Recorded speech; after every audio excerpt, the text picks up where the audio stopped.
sampai khalifah-khalifah berikutnya. Walaupun juga ada 1-2 orang khalifah yang telah menyimpang daripada aturan dan anjuran Rasulullah SAW. Secara garis besar dan global telah ditampilkan wajah Islam rahmatan lil alamin oleh para salafus saleh sejak Nabi Muhammad SAW sampai para ulama, para tabi'in dan tabi'in yang meneruskan dakwah dan manhajnya.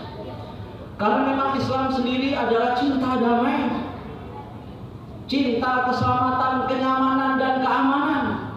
Tidak ada satupun niat Islam hadir ke muka bumi ini menebar kebencian, kegaduhan dan fitnah antar sama anak bangsa. Itulah sebabnya kenapa Islam menganjurkan kepada kita, kalau kita saling ketemu dimanapun, kapanpun, bersama siapapun, walaupun kita tidak kenal dengannya, kata Rasulullah SAW, salim ala man arafta wa man lam ta'rif. Sampaikan salam damai kepada orang yang kamu kenal dan tidak kamu kenal. Yang nggak kenal saja harus kita ucapkan salam perdamaian, apalagi yang kenal. Dan bahkan salam perdamaian ini bukan hanya ditebarkan kepada yang hidup saja. Sampai-sampai Rasulullah SAW anjurkan kepada kita untuk menyampaikan ucapan salam damai kepada ahli kubur yang sudah meninggalkan kita. Dan itulah anjuran Rasulullah SAW kepada kita kalau lewat kuburan orang-orang mukmin dengan mendoakan mereka sekaligus untuk mengucapkan salam kepada mereka, assalamualaikum ya dara qaumul mu'minin fa inna insyaallah bikum lahiqun. Begitulah Islam begitu cintanya kepada perdamaian dan keselamatan bagi siapapun, baik yang hidup maupun yang sudah mati, baik yang sudah dikenal ataupun belum dikenal. Wajar kalau umat Islam digelar oleh Rasulullah SAW sebagai Islam sejati apabila tidak mengganggu orang lain dengan lisan dan tangannya. Lisannya tidak mudah membuli, membenci, mendengki, mencaci dan memaki.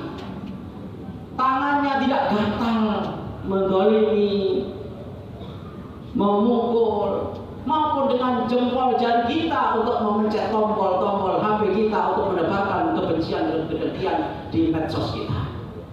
Muslim sejati adalah orang lain merasakan nyaman, aman, damai dari kejahatan lisan kita dan tangan kita.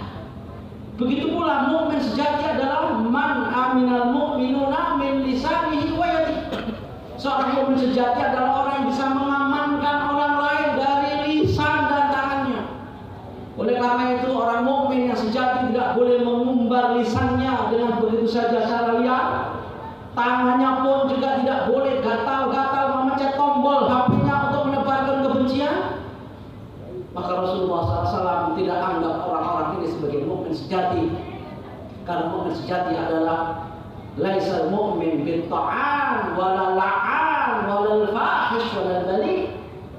Mukmin yang sejati adalah bukanlah mereka yang suka mencela, memaki, mencaci, melaknat, menuduh tanpa alasan dan tanpa dasar, dan tidak berkata kotor, tidak berkata jijik, dan tidak berkata yang tidak dibenarkan oleh Islam. Itulah ciri-ciri mukmin yang sejati, dan itulah Islam yang menyatakan diri sebagai agama rahmatan lil alamin. Bahkan rahmat ini, cinta damai ini bukan hanya kepada makhluk-makhluk yang bernama manusia, bukan hanya sesama umat manusia, bahkan lingkungan kita pun harus kita bikin aman, bikin nyaman, bikin tenang, bikin tentram. Itulah sebabnya Rasulullah SAW melarang kita untuk kencing di lubang semut atau di lubang-lubang binatang yang masih ada di dalam. Kenapa? Karena dia akan tersiksa dengan kencing kita. Minimal baunya itu yang akan mengganggunya. Sampai semut pun harus dikasih sayang. Maka jangan kencing di lubang-lubang semut atau binatang-binatang yang lain. Bahkan kita tidak boleh kencing sembarangan di bawah pohon yang sedang berbuah. Di samping untuk bisa berteduh, nanti bisa mengganggu orang yang memanen buah itu, bau kencing kita.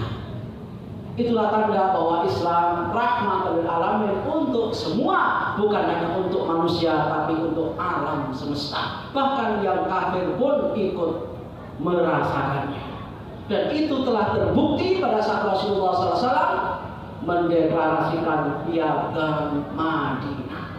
Semua umat beragama dihormati, silahkan kamu beragama sesuai dengan keyakinannya, sesuai dengan agamanya masing-masing, jangan saling mengganggu. Bahkan Rasulullah SAW menyatakan